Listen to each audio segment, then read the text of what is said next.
Hey, what's going on, folks? Boy, NaptownBorn coming back at you. Here to do some post-fight on the HBO stuff this weekend. Caballero and Jordan and Andre Berto versus Quintana.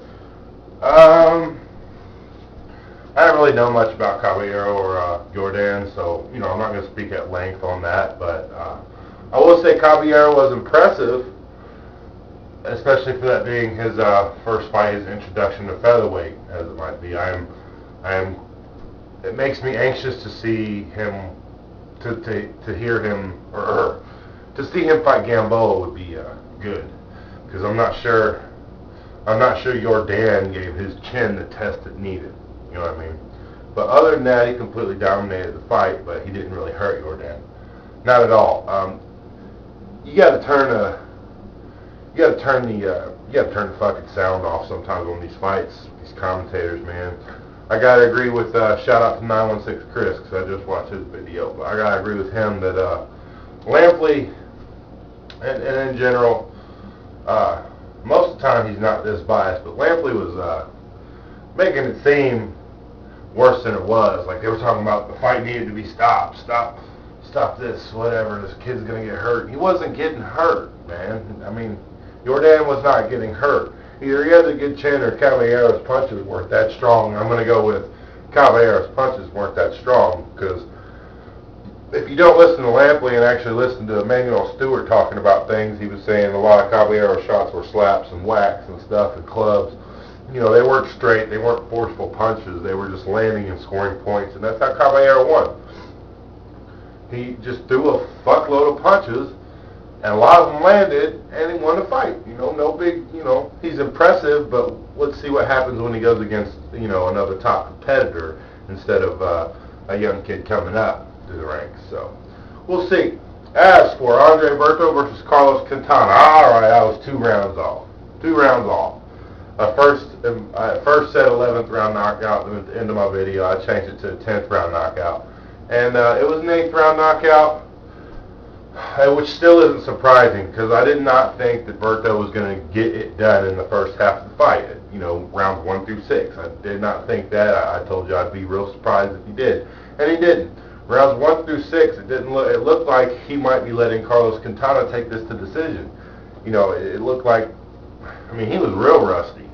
That time off did not help Berto at all, not at all, and while hurting his jab hand too, his left bicep. He hurt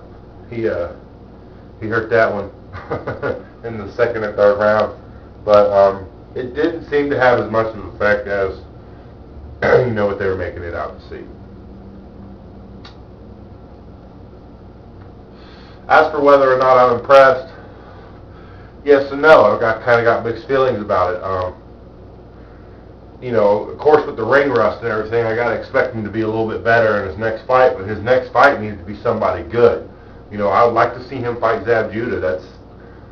That's something I'd like to see. I think Zab wants a belt at 140 first, though, but then Zab's already said he wanted Berto at 147.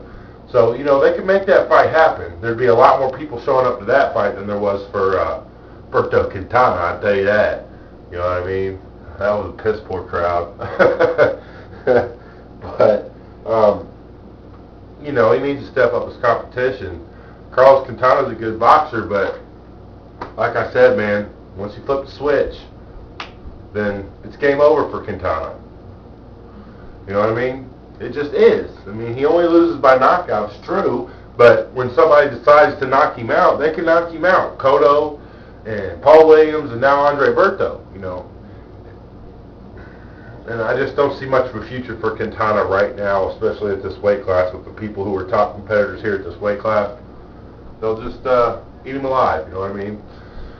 But, I'm not trying to disrespect him, but, when he was put up against a sloppy-looking Berto, he should have made a better fight out of it if he was that good of a fighter. But he's not. He's just not. He's not that good. He's not something, that's really going to affect your resume. My contact's fucking up. My daughter's running around over there acting crazy. Way over there. But anyway, I don't know. Andre Berto needs to step up his competition. He needs to it's been okay up until this point to be rough and not polished and kind of, it's not so technical, but he needs to start putting some of his skills together. He needs to raise his hands more and keep his defense up, because he just doesn't have that good a defense. You put him in the ring with Pacquiao, and I'm talking about Andre Berto, and Pacquiao's going to land punch after punch after punch on this guy. You know what I mean? He's going to land punch after punch. Mayweather countered the shit out of him. And Mosley just overpowering. You know what I mean? So the triad of the welterweights, Berto right now has no chance with, in my opinion. But if he steps up his competition, he's kind of one of those guys that seems to play at his competition level sometimes. So maybe if he steps up the competition, then maybe we'll see him look better. You know what I mean? I'd like to see him give Collazo a rematch, but I think in the rematch, Berto would win even more decisively and possibly even get a TKO or late stoppage against Collazo.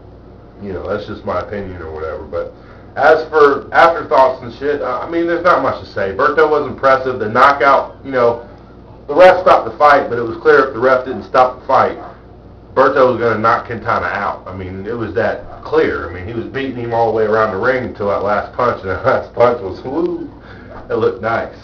So there are moments when Berto can look nice, and I'd just like to see more of it. Hold on, I got to let these stupid dogs in.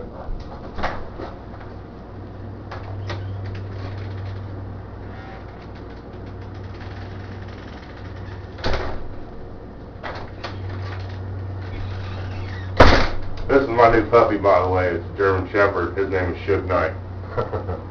Alright, but I'm going to jump off here, man, because I really ain't got much else to say about it. So, it's NaptownBorn. Deuces.